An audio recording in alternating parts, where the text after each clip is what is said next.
नमस्ते दोस्तों, मेरा नाम निखिल जरवार है।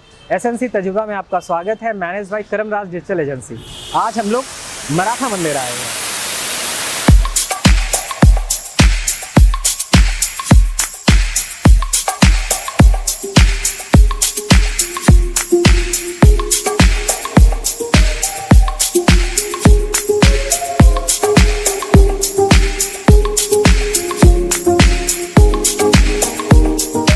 मराठा मंदिर आके हम लोग मनोज देसाई सर का इंटरव्यू लेने वाले हैं। मनोज देसाई सर मराठा मंदिर और गेटी गैलेक्सी के एग्जीक्यूटिव डायरेक्टर हैं, तो आज उनका इंटरव्यू करेंगे और उनके बारे में आज जानेंगे। तो चलिए, आप देख सकते हो पिछले 25 सालों से मराठा मंदिर में शाहरुख खान सर और काजोल मैम की फिल्म दिलवाले दुल्हनिया ले जाएंगे लगी हुई है और हाउसफुल चल रही है।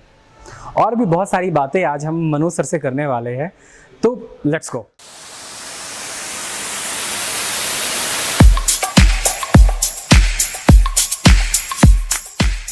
तो आज हमारे सबसे पहले चीफ गेस्ट हैं मनोज देसाई सर, जो कि गेटी गैलेक्सी और मराठा मंदिर के एग्जीक्यूटिव डायरेक्टर हैं और खुदा गवाह के प्रोड्यूसर। बिल्कुल सर। तो सर, स्टार्ट करते हैं हम लोग आपकी चाइल्डहुड मेमोरी से। स्कूल और कॉलेज कैसा रहा आपका? चाइल्डहुड मेमोरी से मैं स्टार्ट करना चाहिए। अपने आप को मैं बहुत ही गर्विष्ठ महसूस करता हूँ। मैं अपने आप को बहुत बड़ा महसूस करता हूँ। मेरी चाइल्डहुड मेमोरी की वजह ये थी कि फादर MA LLB थे, मदर BLLB थी। वो दोनों आज़ादी की लड़ाई में पकड़े गए, इंदौर की जेल में डाल दिए थे। मेरा जन्म जेल में हुआ है, तो I am proud of my self कि एक आज़ादी के लिए मेरा जन्म अगर जेल में हुआ है, कोई गम नहीं। मैं बहुत खुश था। धीरे धीरे 6 स्टैंडर्ड तक वहाँ पढ़ाई की, लेकिन इंदौर वॉज मध्य प्रदेश, वहाँ हिंदी मीडियम था, आगे के स्कोप नहीं हो रहे थे। इतने में father got an opportunity to become a director of Khira steel. वो लोग पहले फर्नीचर बनाते हैं। ये खीरा जो सांता क्रूज में है, बहुत बड़ा जगह है, वहाँ फर्नीचर बनते थे। तो ही बिकेम द डायरेक्टर और immediately mother got an opportunity. She became the vice principle of Hansraj Morarji public school, Kanhaiyalal Munshi trust Bhavans college के बाजू में है, जब मैंने भी मेरी बाकी की पढ़ाई की। तो घर में बहुत स्ट्रिक्ट थे। कभी कुछ गलत हो जाता था तो पूरी बुक फाड़ देते थे, वापस लिखना पड़ता था। मदर बहुत स्ट्रिक्ट थी, फादर भी ऐसे थे, लेकिन वो स्ट्रिक्ट उस वक्त बहुत ख़राब लगता था, अभी बहुत अच्छा लगता। अब मेरी बचपन की बात से आते हैं मेरी जवानी पे। तो I started my career in Chennai college, और उसी वक्त मेरे को एक मेरा दोस्त मिल गया जो वहाँ एकदम कोने में बैठे बैठे थोड़े आँख में आंसू जैसे थे। वो बच्चे का नाम था, वो यंग बॉय का नाम था Pankaj Udhas. We were so fast friend. मैं बोला, भाई जाने पहचाने लग रहे हो? तो बोले, राजकोट से अभी आया हूँ। I am Manoj Desai and I am the general secretary of this college. तो उसके मुंह पे मुस्कान आ गई। बोले, क्या बात है, क्यों क्या मिस? तो बोले, ऐसा है कि मेरे को कोई ऐसा आदमी मिलने जा, मैं चाहता था मुझे मिले। I want my admission. मैं गुजरात से हूँ, तो मुझे एडमिशन नहीं दे रहे। चलो मेरे साथ चलो। I took him to principal Adatia, is one of the finest principal of Asia. MV college, LU college and Chennai college, arts science and commerce तीनों एक ही जगह पे थी, अंधेरी ईस्ट। ये general secretary of the college, उनको एडमिशन दिला दिया मैंने प्रिंसिपल साहब से। He was there, we studied together, very good, very fast friend. मनर उदास जो उनके बड़े भाई साहब हैं, वो गुजराती गज़ल के किंग है। उनका हमारे पे दबाव बहुत रहता था। हम गुटली मार के कभी पिक्चर देखने में जाते तो बहुत मार खाते थे मनहर भाई का। फिर पंकज भी ग्रेजुएट हुए and he transfer to Saint Xavier's, क्योंकि वो रहने को यहाँ आ गए Bombay. And I was there only. I was the general secretary of Chennai college, MB college. And Pankaj Udhas ji wanted admission. Rajkot से नए आए थे, तो हमारे बीच में बात हुई। मैंने सीधा प्रिंसिपल साहब के पास ले गया। मैं बोला, he is a very good singer, अभी तक गुजरात में ही गाते रहे। इनके बड़े भाई साहब तो गुजराती गज़ल के सिंगर है और ये उर्दू के सिंगर है, बहुत अच्छा उर्दू बोल लेते हैं। नहीं, तू क्या चाहता है, लम्बा लम्बा बोल रहा है ऐसा? वो मिला, इसका एडमिशन चला। Then we got admitted. Then he has changed the college because he came to Bombay, proper Bombay, and we were in suburb. लेकिन मिलना जुलना रहता था।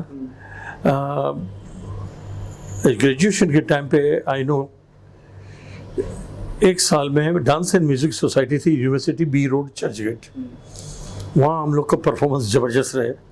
तो I became the first gold medalist of Bombay university. ये ऐसा किसी को बताया नहीं, बिल्कुल मेरी पर्सनल लाइफ है ये। और दूसरे साल मैंने पंकज को बोला, Pankaj you started singing very well. ये पहला मेरे पास एक प्रोग्राम था अभी आई डोंट नो, जिसमें वो हारमोनियम बजा रहा है और मैं गाना गा रहा हूँ। आंखों भरी है जिंदगी की राह है, कोई उनसे कहते हैं हमें भूल जाए, हाँ आंसू भरी, वो गाने पे वो हारमोनियम बजा रहे। हालांकि वो द बेस्ट सिंगर, लेकिन होता है कॉलेज में साथ थे। तो उसके बाद हमारे संबंध बढ़ते गए। फिर we started, I became graduate, then I became MBA by Jamuna Das Bajaj institute, बहुत बड़ी फेमस इंस्टीट्यूट। और 72 में मैं प्यार में पड़ा। I was just 22 years. कोई मेरा, और लड़की जैन थी, करोड़पति थी, मिडिल क्लास, उसके 3 बंगले हैं जू में, और मैं पार्ला में रहता हूँ। रास्ता निकाला 72 के अंदर, 25 November my marriage anniversary. My wife's name is Kalpana. हम लोग CP टैंक के ऊपर आर्य समाज है, वहाँ गए, 7 फेरे लिए, साथ में दोस्त थे बहुत सारे, पंकज भी था, सबने साइन किया। वहाँ से सीधे वीटी गए, पंजाब मेल पकड़ा, पंजाब मेल पकड़ के सीधे मथुरा, मथुरा से गोकुल। अब ये सोचो कि ये कैसी हनीमून जर्नी रही, इसके पीछे बहुत बड़ा राज था। करोड़पति लोग थे, उन्होंने फट से महाबलेश्वर ढूंढा, पंचगिनी ढूंढा, कुल्लू गए, मुनाली गए, देश जितने ही हिल स्टेशन थे वो पकड़े, वो वहाँ ढूंढा। और मुझे जो जिसने साथ दिया था वो यहाँ के DCP थे, बैचलर साहब, ही वॉज पारसी। उसने मुझे बोला यार ऐसी जोड़ी कहाँ मिलेगी, तू भाग जा, यहाँ जो होता है ना मैं तेरे को बताते रहूँगा, और देख मेरे को कुछ जगह पे जाना है, तो तुम लोग वहाँ वैसा बोल के मैं तेरे फादर इन लोग के पैसे से एंजॉय करूँगा। ठीक है करो, मेरे बाप का क्या जाता है। ये हालत रही। एंड मजे की बात हुई इसमें, देखो भगवान कभी करता है तो अच्छे के लिए करता है। उसमें फ़ायदा हुआ, एक फ़ायदा ये हुआ कि she never entered the kitchen. तो करोड़पति की बेटी थी, उसको कुछ बनाना ही नहीं आता था, मैं ब्राह्मण का बेटा था। तो गोकुल में हम लोग ने धर्मशाला ली, कोई अच्छी होटल भी नहीं जानेगा, उन लोग को ढूंढने तो सब जगह पे, हम धर्मशाला में हैं। वहाँ उसको मैंने सब्जी सिखाई, दाल सिखाई, चावल सिखाया, रोटी सिखाई। बिगनिंग में इंडिया का नक्शे के माफिक रोटी बनती थी, सब चला लिया। बस आई वांटेड टू ट्रेन हर, और उसका धर्म पूरा मैं निभाता हूँ, दैट इज जैन। पोजीशन आते तो पूरे 8 दिन ना कांदा, ना लहसुन, ना आलू, कुछ नहीं, कोई सब्जी नहीं।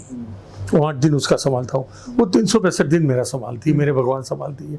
बहुत अच्छा मंदिर है, कभी घर आओ, घर पे शूट करिएगा मंदिर। तो इससे लाइफ चलती रही, लाइफ के सिलसिले चलते रहे। वापस आया 72, middle of 72। She became 18 years, उस वक्त 18 था, 20 हो गया। तो बचेले सबको बोले आ जाना, मैं देखता हूँ। वो तुम्हारे ये वहाँ जू पुलिस स्टेशन नहीं बना था, और तुम्हारे ये जो ससुर रहते हैं बंगले में, उसको स्टेशन कौन सा लगता है? मतलब सांता क्रूज पुलिस स्टेशन। तो कल्पना को लेके सीधा उधर आ जा, 2 घंटे के बाद आना, वहाँ तक छिपा रहे, मेरे को पहुँचते लगेगा। मैं बॉम्बे से वहाँ पहुँचता हूँ सांता क्रूज पुलिस स्टेशन, और मैं जैसे तुझे बोलूँ, उसको ये मोबाइल नहीं थी, तकलीफ नहीं थी। ऐसे तो इमीडिएटली तेरे वहाँ तेरी वाइफ से फ़ोन करवा कि मैं आ गई हूँ, मैं एडल्ट हूँ, सांता क्रूज पुलिस स्टेशन आई है, क्योंकि मुझे और मेरे हस्बैंड बरोज देसाई को डर के आप मार डालोगे। ये सब ट्रेनिंग बसेरा सब की थी। तो वो बात से फिर वो तो सब चिंतित हो गए, सब भाग के वहाँ आए। हम भी पहुँचे उधर, बसेरा साहब पहले से बैठे हुए थे, अभी क्राइम ब्रांच का DCP बैठा हुआ है, साले वो हिल रहे थे सांता क्रूज पुलिस स्टेशन। उसने बोला देखो मिस्टर कांतिलाल, तुम्हारे जवाई ने मुझे बोले, जवाई नहीं, मैं नहीं मानता। मैं मानना पड़ेगा, घुसेड़ दूंगा नहीं तो अभी अंदर। बेटा मैंने क्या बोला, तुमने मुझे क्या बोला था? कल्पना को पहले ही सिखा के रखा था। बोले वो किडनैप करके मुझे ले जाने वाले थे, मुझे मारने वाले थे। सांता क्रूज में कॉम्प्रोमाइज़ हुआ। कॉम्प्रोमाइज़ इस तरह हुआ, अवधानी लोगों में पसंद था, बाकी सबको पसंद नहीं था, करोड़पति लोग से, कि भाई ना हम तुम्हें देखेंगे ना तुम हमें देखोगे। तो मेरे को बोलने की ज़रूरत नहीं पड़ी, बेटी बोल दी, क्योंकि बहुत पैट बेटी थी, सबसे छोटी लड़की मेरी 2 सालियाँ थी। तो उसने बोल दिया कि यहाँ पर ऐसा समझो मैं मर गई हूँ, क्योंकि मैं मनोज को नहीं छोड़ सकती। तो वहाँ तो सब जो पुलिस डिपार्टमेंट था उसने लिखवा लिया मेरे ससुर से। उसमें और गुस्सा आ रहा था उसको, मेरा साला भी बहुत गुस्सा कर रहा था। लिख के दो, इनके साथ कुछ उंगली की और इनको कुछ हुआ तो तुमको अंदर, लिखवा लिया, साइन ली उनकी, उस पर कल्पना की साइन ली, मेरी साइन ली। सो हैप्पी एंडिंग हो गया, वो लोग हमारे घर चले गए, सब बढ़िया। अब मुझे बेसरा साहब ने बोला, साले शादी कर दी, खिलाएगा किसे, यहाँ तो तोड़ डाला तू। मैं बोला ऐसे भी मैं ससुराल का खाता नहीं था। बोला आप मुझे संभाल लो। बोला मेरा दोस्त है mister Narottam Nancy and mister FN दारोगा, managing director of Getty Galaxy Gemini, वहाँ तेरे को लगा देता हूँ, लेकिन you start your career with supervisor, फिर तेरे को जो बनना है बनना। हाँ रखवा दो ना वहाँ अपना, ये अशोक भाई ने भेजा है, तेरे पास रखवा दिया, वहाँ सौरभ के उधर रखवा दें या बाहर रखवा दो कहीं भी, और उनको कुछ काम है पूछो। कायमचून के मैनेजिंग डायरेक्टर है भावनगर में, अशोक सेठ ब्रदर्स। तो उनको मैंने मेरी यहाँ से आम भेज दिए, एक दूसरे के रखता नहीं है ना, उसने मेरे लिए आम भेजे। हाँ तो गेटी गैलेक्सी के अंदर I was just supervisor with the salary of 320 rupees. हाँ ये जगह 51 ईयर्स एट वन प्लेस कोई मान ही नहीं सकता, लेकिन हुआ। धीरे धीरे मैं सीखना शुरू किया। नरोत्तम सेठ को, दरोगा साहब को बहुत अच्छा लगा मिलना मुझे। वो बोले यार सुपरवाइजर में मजा नहीं आ रही, you become manager. I become manager. वापिस सब चलते रहे। इतने में मेरा लक इतना जोरदार था, मल्टीप्लेक्स स्कीम आई, हमारे पास काफ़ी जगह थी। तो मैंने नरोत्तम सेठ को बोला मल्टीप्लेक्स स्कीम है, 7 थिएटर बना डालते हैं, that's why it's known as G7 multiplex. और 7 थिएटर छोटे बड़े करके बना दिए, and we become the part of multiplex scheme. तो पहले बिगनिंग में तो 50% हमें मिलना था, 50% पब्लिक को मिलना था, फिर 70% हमको मिलता, 30% जाना था। काफ़ी कुछ मैनेजिंग डायरेक्टर अभी तो गुजर गए, इनके बेटे बैठते हैं अंदर, अरुण नाहर, तो कमा के दे दिया उनको। मीनवाइल पता चला कि गोलचा प्रॉपर्टी अंडर लिक्विडेशन गई है। हम लोग कभी 2 पार्टनर नहीं रखते हैं, मैं डायरेक्टर हूँ, ही इज मैनेजिंग डायरेक्टर, बस। वो 2 पार्टनर में झगड़े शुरू हो गए। वो बोले मनोज बेच डालना है, तेरे पास पार्टी है। मैं पार्टी तो है, करीबन 2 महीने में 10 बार टिकट निकाल के आई है, पूरा थिएटर देख के गई है।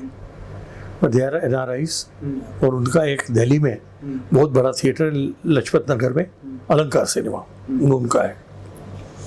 और प्रेसिडेंट के बाद अगर कोई कोठी है तो वहाँ दिल्ली में वो है नाहर निवास, he is mister Nahar, NAHAR, Punjabi Jain. तो बोले ठीक है फिर बात करो। उनको मेरे को फ़ोन दे के गए थे, मैं फ़ोन किया, sir you got an opportunity, ये दोनों पार्टनर बहुत झगड़ा कर रहे हैं, मीडिया में हूँ, आपने थिएटर पूरा देख लिया है। नहीं, एक दिन रुक लो, we are starting from Delhi and we are coming to Bombay. ठीक है, बस कल आ रहे हैं, दिल्ली से स्टार्ट कल सुबह होंगे, दोपहर की मीटिंग रख लेते हैं गेटी गैलेक्सी। आगे दोपहर को आए, बैठे सामने, सब हुआ तय। बोलो कितना है? मैं बोला नहीं अभी आपने खरीदा नहीं है थिएटर, अभी पुराना मैनेजिंग डायरेक्टर ही मेरे मैनेजिंग डायरेक्टर, जिस वक्त खरीदो उस वक्त बात करेंगे, वहाँ तक मैं कुछ नहीं बताऊँगा। उसने अंदर कंप्लेंट की, जैसा आदमी है, बहुत गरूर वाला आदमी है, ये हमको ऐसे डायरेक्ट बोला। तो बोले क्या गलत बोला? हमारे बीच में साइन हुआ नहीं है।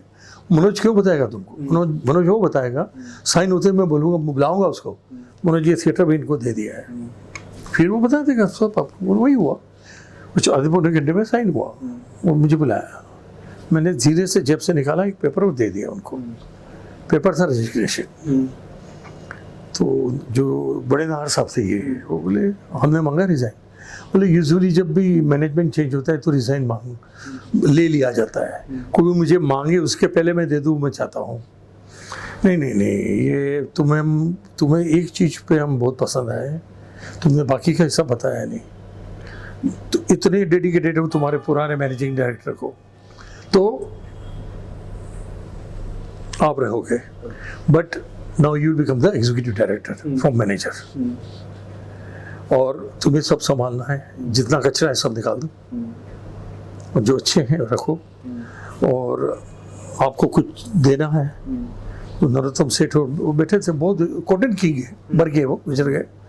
एंड फिर दारोगा बिल्डर्स, बहुत बड़ा आदमी, वो बोले कि मनोज तेरी की कुछ इच्छा है? मैंने आज तक आपसे मांगा है कुछ? जो जब मेरा इंक्रीमेंट हुआ है आपने किया है, आपसे मांगा है कुछ नहीं, तो आप कैसे उम्मीद रखते हैं कि मैं आपके सामने इनसे मांगूंगा? मुझे कोई पैसा वैसा नहीं चाहिए। अब ये अमाउंट है जो हम सो केसेस का, क्यों? Now you taken the theatre. फिर रोना धोना हुआ, क्योंकि भाभी बहुत प्यार करती थी, उनकी मिसेस, वो सबके पैर छुआ, काफ़ी रहे। 72-79 तक की बात है ये, 79 में खरीदा। तो हुआ रोना धोना, उनको छोड़ने गया उनकी गाड़ी तक, फिर वापस ऊपर आए, ये लोग बैठे हुए थे, बोले मनोज भाई अभी इसमें से किसको उड़ाना है? बोले मेरे ऑफिस स्टाफ में से कोई उड़ाओगे मैं रिज़ाइन करूँगा। मैंने बहुत मुसीबत से जमा के रखा है, और ये हमारी थिएटर लाइन बहुत ख़राब लाइन होती है, और मैं पहला आदमी हूँ जो मेरे इतना 650 का स्टाफ है, उनके सामने मुझे मालूम नहीं मेरे को सिगरेट क्या है, पान क्या है, तम्बाकू क्या है। वो सब चीज़ अगर मैं करता हूँ और उनको ना बोलता हूँ तो कोई वैल्यू नहीं रहती, और भगवान की दया से आज तक उसकी कोई आदत पड़ी नहीं। उनको बहुत अच्छा लगा। फिर हमारे परमानंद मिश्रा करके थे, जिन्होंने पूरी बिल्डिंग बनाई थी, 70 से बात है, मैं तो 72 में आया। वो शशिधरन नायर एक केरला से थे, चीफ अकाउंटेंट, और रमेश वाजपेयी मेरा एक मैनेजर था, मेरी जगह पे आए थे। ऐसे 3-4 थे। बोला ये लोग जाएंगे नहीं, ये मेरी शर्त है, ये लोग है तो मेरा वो रिज़ाइन आपको ले लेना है। तो वो लोग भी सब इतने चालू, बोलो साहब कहे तो हमारा रिज़ाइन तैयार है। हम एक यूनिट के साथ माफिक काम करते हैं, और फिर तो 7 थिएटर, मैं आपको बता नहीं सकता कितने 20 पिक्चर चल रही है। गेटी गैलेक्सी में 20 पिक्चर चल रही है, अलग अलग शो में।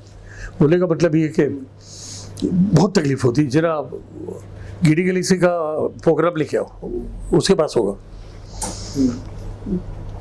तो यहाँ तक पहुँच गए। अब घर में भी होने लगा, घर में बेटी हुई, और मैं भगवान कसम में और मेरी वाइफ दोनों बेटी चाहते थे। बेटे क्या जवान होते हैं, शादी की फिर बाय बाय, बेटी हमेशा के लिए आपके साथ रहती है, ये मेरा मानना है। सॉरी। तो बहुत खुश हुए। लेडी बसंत जी में एडमिशन लिया, वहाँ पढ़ी लिखी, ग्रेजुएट बनी, शी बिकेम बीकॉम बनी।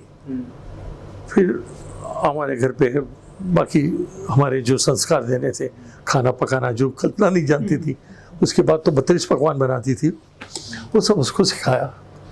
And I took place at Getty Galaxy. 79 में मरड़ा मंदिर मेहताब चंद गोलचा का था। ये सोने की ट्रॉफी उनको मिली थी पाकिज़ा की। पाकिज़ा चली नहीं थी, फ्लॉप हो गई थी।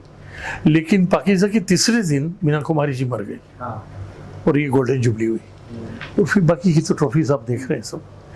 1958 में मुगल आजम लगी, 17 साल चली, 17। वो रिकॉर्ड भी वापस तोड़ा मैंने। दिल वाले दुल्हनिया ले जाएंगे 28 साल से चल रही है। Guns of Navarone, sound of music, सब फॉरेन का भी तोड़ डाला, यहाँ के भी सब रिकॉर्ड। 16 का रिकॉर्ड तोड़ा, 16 5 साल चली थी ये मिनरवा में, सब रिकॉर्ड तोड़ दिए। खुशी हुई, अभी भी चल रही है, हम निकाल नहीं सकते। सैटरडे संडे पब्लिक भर भर के आती है। सो ये अब मेरी स्टार्ट हो रही है, मेरी पुरानी लाइफ सब हो गई, बचपन जवानी, अब स्टार्ट हो रही है हमारा यहाँ का light. Then Mehtab Chand Golcha went under liquidation because of his अय्याशी। उसकी अय्याशी की एक चीज़ मैंने रखी हुई है मेरे पास। बहुत बड़ा आदमी था, जिसका जयपुर में राज मंदिर थिएटर है, बहुत फेमस। हमारे माफी की बाहर हमारी लाइट के साथ देखोगे हमारा थिएटर, तबीयत खुश हो जाएगी। ये सोफा खाली उसका रखा है। क्यों? उसकी 4 सेक्रेटरी थी, सोफे पे मैं ये करता था उसके साथ। तो शुक्र बलवान होना चाहिए, कोई भी बिजनेस करो तो ये मेरे लिए शुक्र है। तो बलवान रखा है उसको। उसके बाद धड़ाधड़ पिक्चर शुरू। वही शोले जो वहाँ 5 साल आई थी, मैंने 7 साल चलाई। और DDLJ आप देख ही रहे हैं कि कब चल रही है। और आज वर्ड्स थिएटर डे के दिन मैं इंटरव्यू दे रहा हूँ आपको। Yes sir. तो मेरे लिए बहुत बड़ी खुशी की बात है। ये इंटरव्यू किस पे आने वाला है? यूट्यूब पे आने वाला है। लिंक मुझे भेजना। हाँ बिल्कुल बिल्कुल सर। अच्छा, और अभी आपके सवाल बताएं। हाँ, सर आपकी फेवरेट फिल्म मुझे जाननी है। मुगले आजम। मुगले आजम सर कितनी बार देखी आपने? अरे 1-2 बार, वो भी टीवी पे देखी, यहाँ तो देखने को मिलता ही नहीं। DDLJ मैंने अभी मैं प्लेन से कहाँ गया था, मॉरिशस कुछ कॉन्फ्रेंस थी, वहाँ से आ रहा था प्लेन के अंदर DDLJ शुरू हुई। उतरने तक वो बेचारी एयर होस्टेस बोल रही sir we are about to land. मेरा 3 घंटे की पिक्चर में क्या करूँ, मैं सब ये एंड है, आ जाए मैं इमीडिएटली आपको दे देता हूँ सब। और वो लैंड हो रहा था और एंड हुआ DDLJ। तब मैंने DDLJ पूरी देखी। यहाँ तो मैं देख नहीं पाया, यहाँ मैं साउंड चेक करते रहता हूँ, हमारा स्टूडियो चेक करता रहता हूँ। मेरी खुदा गवाह यहाँ पे प्रीमियर हुआ था। मैं आपको प्रीमियर लेरे में है, अगर लेरे से निकालो तो पूरा प्रीमियर मिलेगा, नहीं तो मैं प्रीमियर भेज भी सकता हूँ, अभी भेज सकता हूँ। सारी दुनिया आई थी, कोई एक एक्टर ऐसा नहीं था जो नहीं आया था। और जो हमारी खुदा गवाह ने की है वो 17 वीक चली। तो we have done a very good job. Mehtab Chand Gulzar ji की अय्याशी की वजह से ही वेंट अंडर लिक्विडेशन। और हम जयपुर हाई कोर्ट, मैंने दादा में इनके पिताजी कसूर चंद नाहर जी को कहा कि अपन गेटी गैलेक्सी लेके बैठे, मराठा मंदिर तो हेरिटेज है, मनोज कैसे मिलेगा? मैंने सर दीवारा निकाला है। तो वो चलते हैं जयपुर। तो बोले तो हम लोग दिल्ली से आते हैं, तो यहाँ वो देवे स्टेइंग दिल्ली, फिर अभी यहाँ कपड़ में फ्लैट लिया है। हाँ नहीं यार, नहीं ना, शो कैंसिल करो। मराठा मंदिर, तो फिर मराठा मंदिर में तो मैंने कहा तो एकदम खुश हो गए, बोले मैं जयपुर आता हूँ, तू यहाँ से आ जयपुर। हम लोग रामबाग पैलेस में ठहरे थे, जज के पास गए, घर पे, घर का निकाल लिया था मैंने कुंडी। सर ऑफिस लिक्विडेटर बैठा हुआ है, कुछ गड़बड़ तो करते नहीं, लेकिन थिएटर का सत्यानाश कर दिया, छपड़ा वपड़ा सब खुल गया है, अंदर कबूतर आते हैं, हीरो हीरोइन के मुंह पे इधर उधर बैठते हैं, पब्लिक तमाशा करती है। और ये थिएटर हम आपसे मांगे, ये प्रॉमिस करते हैं 21 दिन थिएटर बंद रख के हम अप टू डेट करेंगे। And it was the first 4-टेक मैग्नेटिक सिनेमा ऑफ महाराष्ट्र। तो बोले कि ठीक है, मुझे जरा मिलो, घर का एड्रेस दिया। मैं नार साहब को बोल दिया, हो गया काम। अरे मनोज तेरा यही वादा है, तू सब पहले से ही बोल देता है। मैं सर घर पे कौन देगा, कोई जज देता है घर का एड्रेस? हाँ वो तो नहीं देता। चलो मैं बोले सर मैं बॉम्बे में 5 स्टार में उतरूंगा, सर एंड सेट बुक किया। आगे बोलिए। फिर सर सुनिए ये थिएटर कैसे मेरे पास आया वो बता रहा हूँ।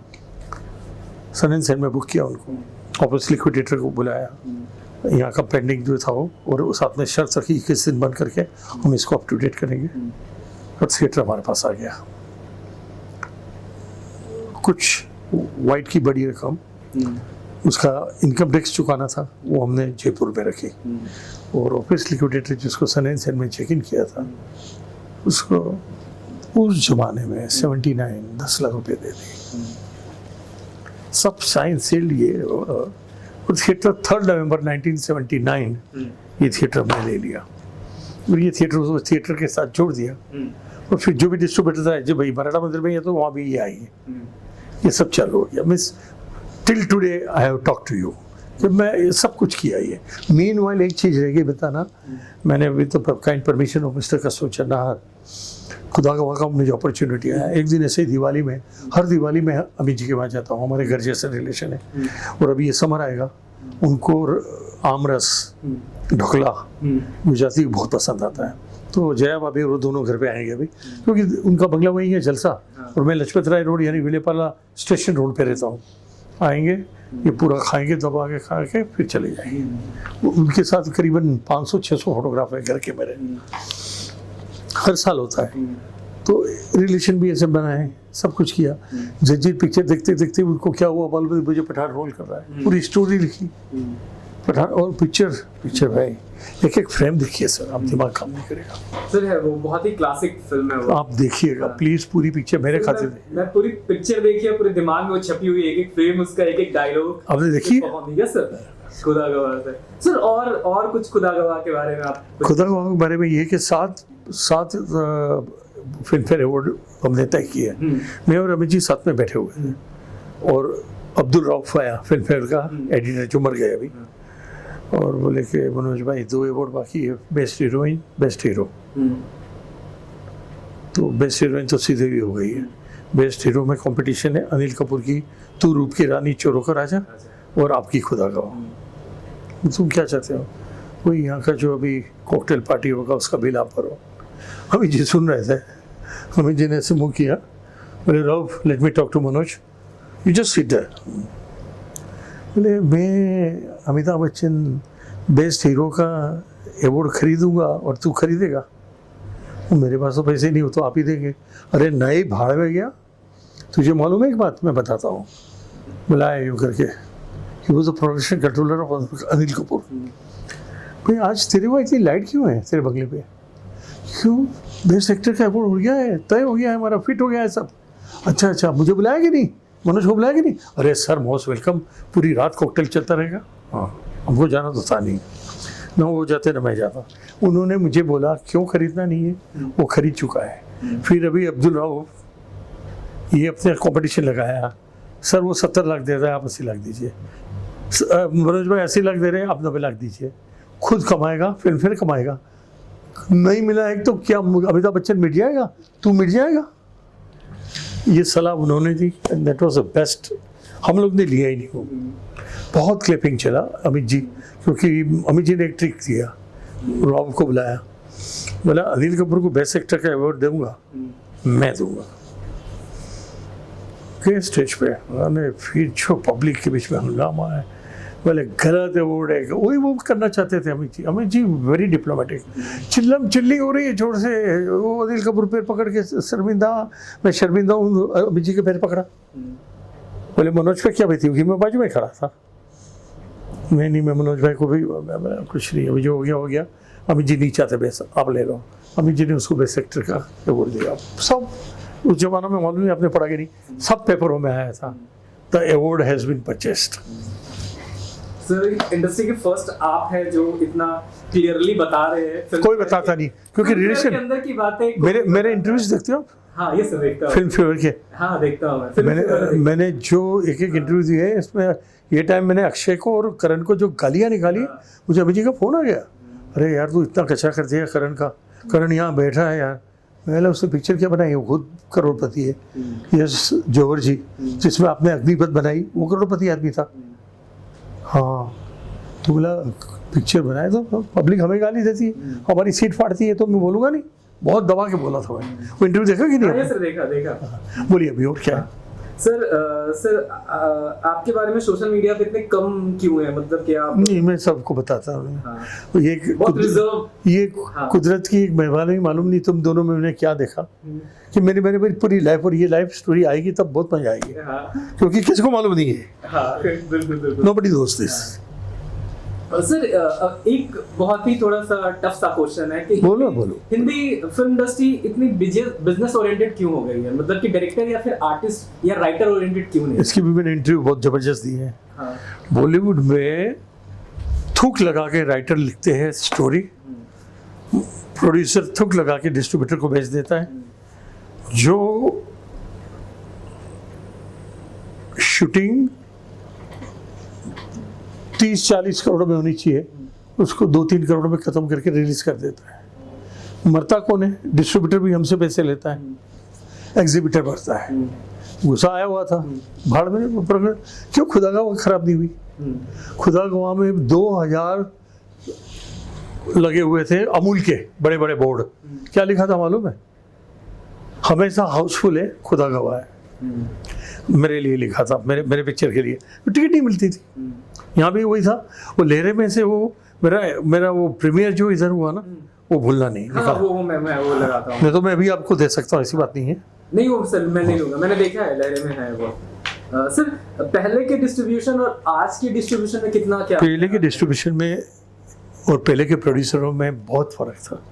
पहले के प्रोड्यूसर बताऊँ मैं, मेरे चाचा इसलिए नहीं, स्वर्गवासी मनमोहन देसाई, स्वर्गवासी प्रकाश मेहरा, स्वर्गवासी यश चोपड़ा, बनाते थे तो इतना दिल से बनाते थे, एक एक चीज सोचते थे। मनमोहन देसाई में अचानक घोड़ा आके भागता है, बच्चे को पकड़ के अनाथ आश्रम में डाल देता है, गाय माता आती है उसको दूध पिलाती है, बेंचो सेंसलेस टॉक, मैं अंकल। लेकिन साली लोग कुर्सी से खड़े होके जो क्लिपिंग करते थे, दिमाग काम नहीं करता। मैं तो मेरे थिएटर में मैंने हमारा थोड़ी लगाई है। अब तीनों बच्चे माँ को एक ही सीरीज से दे रहे हैं खून, पॉसिबल ही नहीं। मेडिकल लाइन में लेकिन डू यू नो, जब वो 3 खून एक साथ जाता है निरूपा रॉय को, पब्लिक बेंचेस सीट पे खड़ी होकर तालियां मार रही है, जय तो के सारी। तो क्या करिश्मा करते थे वो सब। धर्मवीर देखो, उसकी फर्स्ट फिल्म तो किसी को मालूम नहीं, आपको भी मालूम नहीं है, विच ही डायरेक्टेड। कौन सी थी? मुझे भी दिल अपना प्रीत पर आए। अच्छा, दिल अपना प्रीत पर आए। मीना कुमारी, राजकुमार। गाने देखो एक से एक बढ़ के, स्टोरी देखो एक से एक बढ़ के। तो वो आदमी बहुत दिमाग से काम करता था। मर्द को दर्द नहीं होता, छाती खोल के खड़ा है, क्या साली दुनिया भर की क्लिपिंग। अरे उसको एक ही बात मालूम थी, पब्लिक की 10, प्रकाश मेरा, लावारिश, मुकद्दर का सिकंदर, ये सबको नस मालूम थी। यश चोपड़ा जी, मुझे याद नहीं रहेंगे उतने, तो ये तो सोने की एक ट्रॉफी पड़ी है, मेरे घर पे भी खुद देने आए थे, DDL से घर पे भी देने को आए थे, और नीचे पब्लिक के लिए रखी है, खुद पब्लिक से मिले। तो ऐसे प्रोड्यूसर डायरेक्टर कहाँ पैदा होते हैं? ये सब लोग सेंसिबली स्टोरी बनाते थे। खुदा वहाँ में एक पठान को कितने हद तक उसकी वचन की कीमत होती है कि वापस जेल में जाता है शादी के बाद तुरंत। ऐसे इमोशनल सीन अंदर डाले हैं। और श्रीदेवी की बेटी, यानी अमित जी की और श्रीदेवी की बेटी, वो बिल्कुल अमित जी की माफिक बोलती है, ओए कोचे तुम क्या करती, हम अभी आया अफगानिस्तान से, हमको चेक करती, नागार्जुन को बोलती। तो ये दीज आर द आइडियाज। 2 गाने चले, एक शादी का गाना था, तू मुझे कबूल मैं तुझे कबूल, इस बात का गवाह खुदा खुदा गवाह, बराबर। उसी का सेकंड वर्जन बेटी गाती है बाप के लिए, ऐसा तो कभी होता नहीं, गेरों के लिए कोई रोता नहीं, तेरी आंख में मेरे आंसू आ गए, आया याद क्या, खुदा गवाह गवाह खुदा। श्रीदेवी की माँ ने सेंटोर में बुलाया, जो पहले वो जो जू पे सेंटोर है, जो अभी तुलिप हो गई, उसके 3072 स्वीट में रहती थी वो, शूटिंग जिसका उसको पैसा भरने का। अच्छा। तो बाहर आई, वो बाहर क्यों आई, दीदी मैं अंदर आया, मैं दीदी बोलता था, हालांकि बहुत छोटी थी वो मेरे से, लेकिन मैं दीदी बोलता था। इसलिए जब उनकी भैया 4 दिन के बाद बॉडी आई, मैं और अनिल जी, अनिल कपूर, हम लोग ही इंचार्ज थे वो बॉडी के, और सारी दुनिया थी वो बंगले में। वो माइक पे बोनी कपूर बोला, ये इसका सगा भाई आया है, जो उसको दीदी बोलता था, हालांकि उससे छोटी थी, लेकिन उसने पूरे पिक्चर में श्रीदेवी को दीदी बोला है।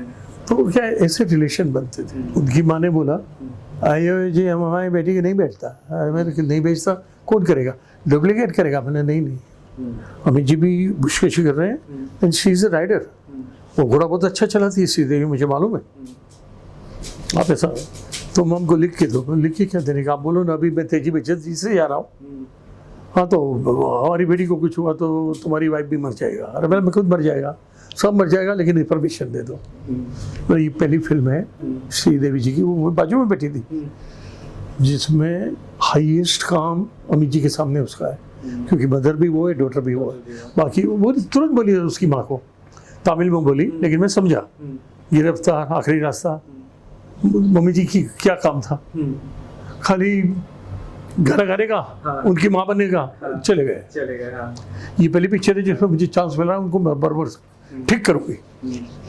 तो ये कंपटीशन था दोनों के बीच में, एंड वी शूटेड इन अफगानिस्तान, पोखरा, नेपाल से पोखरा से जुमसुम, 13,500 पे तो एयरपोर्ट है। और सुबह हम जब उतरे तब -12 था। पूरा खुदा गवाह नगर अभी भी बना है। जो जुमसुम देखने जाता है उसको बताया जाता है कि ये खुदा गवाह क्या है। सबके लिए इंग्लिश टॉयलेट बनाए थे, सबके लिए ऐसा घर बनाया था कि अंदर हीटर रहे, ठंडी ना लगे। और हमें शूटिंग चालू करना पड़ता था सुबह 4:30 को, सूरज उग जाता था। तिब्बत बॉर्डर, अपनी आर्मी थी वहाँ, और 12:30 1 को बंद करना पड़ता था, क्योंकि 120 किलोमीटर के हिसाब से हर दी चलती थी हर रोज। तो 21 दिन वहाँ हमने शूटिंग की। वो शूटिंग में एक एक चीज़ आई, बात, तभी ये पिक्चर इतनी सुपरहिट हुई। हाँ बोलिए सर, अभी और क्या था? हाँ सर, मुझे वो जैसे पहले था सर कि जो प्रोड्यूसर डायरेक्टर थे वो या प्रोड्यूसर सेल करने से पहले डिस्ट्रीब्यूटर को फिल्म में दिखाते थे। आज आप लोग की राय ली जा रही है या नहीं ली जा रही? नहीं, बिल्कुल नहीं। क्या राय रहेगी? मतलब कि सब्जेक्ट ही खराब है। हाँ, डायरेक्शन वाला बोलता है कि मैं ये सब्जेक्ट बनाऊंगा, मेरी इज्जत जाएगी। बोले आप बड़ा बड़ा नाम कर दो, एडवर्टाइजमेंट दे दो, पिक्चर बना रहा हूँ। पिक्चर फ्लॉप हुई। कितनी पिक्चर फ्लॉप हुई? आप मुझे बताओ, what was the sense of making selfie? What is the sense of making साजा था? और एक और ऐसी मेरे इसमें देखोगे पूरी इंडस्ट्री में जितने हैं ना स्टार्स, हाँ मैं आ रहा हूँ, बस आ ही रहा हूँ, खाम घुस बुलाया जा, जितने स्टार है वो और जितने हीरोइन हीरो है सबके साथ पूरे फोटोग्राफ्स वीडियोस हैं इधर। किसको बोलते हैं 51 इयर्स इन वन प्लेस, सबके साथ मिलना जुलना हो। हाँ, क्योंकि सर आप लोग पब्लिक से ज्यादा आप लोग कनेक्टेड हो। लेकिन क्या है कि सिंसियरिटी वहाँ थी जहाँ पब्लिक को सोचने का मौका मत। ईगल उड़ के हाथ में लगता है, उड़ के वापस जाता है, टोचता है सबको। ये मनमोहन देसाई की स्टाइल थी। वो किधर में सलाम मेरी जान गहरा कबूल कर दो। हाँ ये मैं मोहब्बत मुझसे क्या मारा हूँ मैं क्या? अच्छा जोड़ी भी क्या, रेखा एनमी जी, बहुत खुशी जोड़ी थी। और मेरे तो भाभी ने बुला के, हमारे पास रिलेशन है, मुझे बुलाया था। मैंने बोला था तेरी टांग तोड़ दूंगी मैं अगर ये लोग ज़्यादा चिपकी किया, तेरे खुदा गवाह है। मैं बड़ा मुस्लिम सब्जेक्ट है किधर जा बोले सिलसिला में तो चोपड़ा ने चिटका ही दिया था उनको। मैं बोला भाभी किसी और से कंपेयर क्यों कर रही हो, ये है मुस्लिम सब्जेक्ट पठानों का, उसमें ज़्यादा चिपचिप करेंगे ना तो वो मुसलमान लोग हैं ना साफ कर डालेंगे पिक्चर को। Then she realized it। लेकिन चारों बार से 200 का यूनिट लेके गया था, मेरा दिल जानता क्या बीती है मेरे पे। और बोलो। हाँ सर, आपको लग रहा है सर कि लॉकडाउन के बाद सिनेमा बदला है या फिर ऑडियंस ज़्यादा मैच्योर हुई है? ऑडियंस ज़्यादा मैच्योर हुई और सिनेमा की हालत तो ये है, हम कहीं के नहीं रहे। 2 साल में इतना नुकसान हुआ है हमारा कि पहले तो 4 वीक पब्लिक भी आते डरती थी, फिर धीरे धीरे डरा। अभी 2 साल तो करीबन थिएटर खाली ही रहे। बिल्कुल टोटल 100%, फिर 50% दिया। हाँ। और फिर गया। लेकिन अभी नया आ गया है, और जो नया है उसमें तो जीने का कोई उम्मीद ही नहीं है। NHI-12, हाँ उसमें तो आदमी हैज टू डाई। वापस सब डर गए।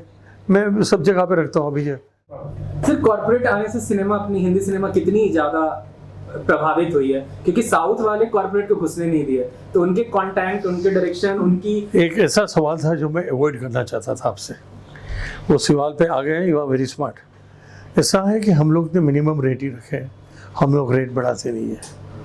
हमारा कैंटीन का रेट भी प्रॉपर है। हाँ बेटा, कैंटीन का रेट भी प्रॉपर है हमारा। आप मानेंगे नहीं, नीचे 100 क्या 50, 110, 130, ऊपर 150। Can you believe? इसके अंदर पठान बताई, कोई मगजमारी नहीं। बाकी सबने 1000, 1200, 1500। हमारा कैंटीन के अंदर जो समोसा मिलता है वही समोसा सब जगह पे जाता है। गुरु का कैंटीन के समोसा का 2 पैकेट का हम लोग 30 रुपया लेते हैं, वो लोग 120 रुपया लेते हैं। तो ये फर्क पड़ा है। आज DDLJ चला 28 साल, क्यों? यह फर्क है, खाना भी खा लेते हैं, सब सस्ता रखा है। आप अभी कैंटीन में जाके देखेंगे सब सस्ता है। तो ये फर्क की वजह से see, instead of keeping theatre empty, you have to reduce the rate and full the theater। मैं उसमें मानता हूँ। मेरे managing director mister Arun Nahar भी इसको मानते हैं। सर नए लोगों को इतना हिंदी इंडस्ट्री में आने में इतने प्रॉब्लम्स क्यों हैं? मतलब कि क्यों नहीं इंडस्ट्री इतनी वेलकमिंग है?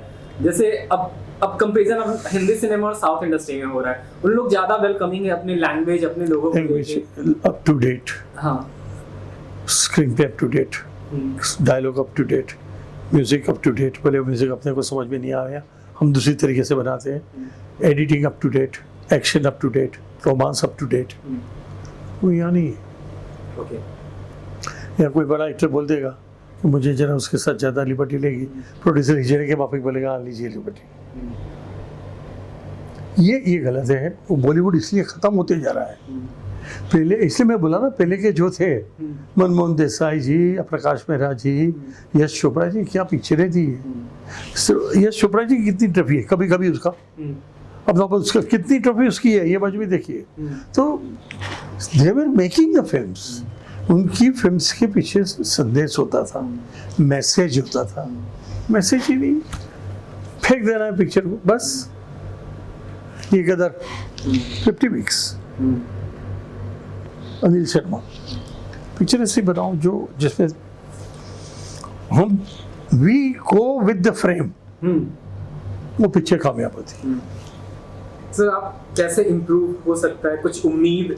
अच्छी स्टोरी बनाए, अच्छा म्यूजिक दिमाग में रखे, म्यूजिक की जगह रखे दिमाग में, यहाँ गाना आ सकता है, यहाँ शेर सॉन्ग आ सकता है, यहाँ कोरस आ सकता है, या ये सब पहले सोचना चाहिए। साले सोचते ही नहीं, सीधा शूटिंग चालू करते थे, फिर गड़बड़।